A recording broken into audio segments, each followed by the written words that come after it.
પ્રાંતિજનગરમાં વિવિધ સ્થળે હોલિકા દર્શનમાં ઉમટી પડેલા માનવ મેરામણ. પ્રાંતિજનગરમાં વિવિધ સ્થળો ઉપર અને વિવિધ ચોકમાં હોલિકા પ્રાગટ્ય અંતર્ગત દર્શનાર્થીઓની ભારે ભીડ જોવા મળી હતી. Prantij state bank of India અને નગરપાલિકા કચેરીની સામે દર વર્ષની જેમ આ વર્ષે પણ હોળીના પાવન પ્રસંગે હોલિકા દર્શનનો ભવ્ય કાર્યક્રમ યોજવામાં આવ્યો હતો. આ વિસ્તારના ઉત્સવ પ્રેમીઓ યુવાનો દ્વારા નિયત સમયે હોલિકા દહનનો કાર્યક્રમ યોજવામાં આવ્યો હતો. 7 અને 15 મિનિટે સંધ્યાકાળે હોલિકા માતાનું પૂજન કરાવીને અશોક મહારાજે વિધિવત રીતે હોલિકા દહન માટે દલિત યુવકને આમંત્રિત કરીને હોળી પ્રગટાવી હતી.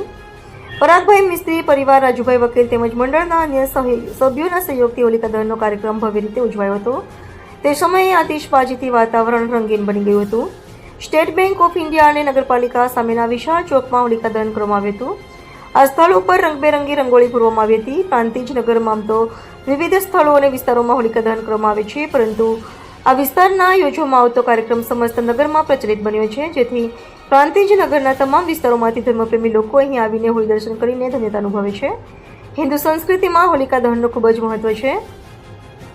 રંગોનો તહેવાર ગણાતો આ તહેવાર દરેક ઉત્સવ પ્રેમી લોકો ધામધૂમથી ઉજવે છે. પ્રાંતિજનાની ભાગોળ વિસ્તારમાં પટેલ સમાજની વાડી સામેના વિશાળ ચોકમાં દર વર્ષે હોલિકા દહન કાર્યક્રમ યોજવામાં આવે છે. આ સ્થળે પાટીદાર સમાજ અને ક્ષત્રિય સમાજના લોકો એકઠા થઈને તહેવારની ઉજવણી કરે છે. હોલિકા દર્શન અંતર્ગત નવપણિત યુગલો પણ હોળીની પ્રદક્ષિણા કરી પરંપરાગત વિધિ કરતા નજરે પડતા હતા. તો વળી જેમના ઘરે પાણું બંધાવ્યું હોય અને નવજાત શિશુનું આગમન થયું હોય તેવા યુગલો પણ પોતાના બાળક સાથે હોળીની પ્રદક્ષિણા કરતા નજરે પડ્યા હતા.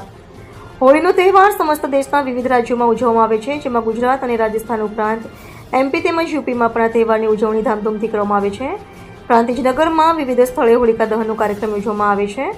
જેવી રીતે Bhoyvas, Khatrivas, Bazar Chowk, Desai board, Kutchi Patel society, railway station વિસ્તાર, હાઈવે પોલીસ લાઇન જેવા વિસ્તારોમાં હોલિકા દહનનો કાર્યક્રમ ધામધૂમપૂર્વક ઉજવવામાં આવી રહ્યો છે.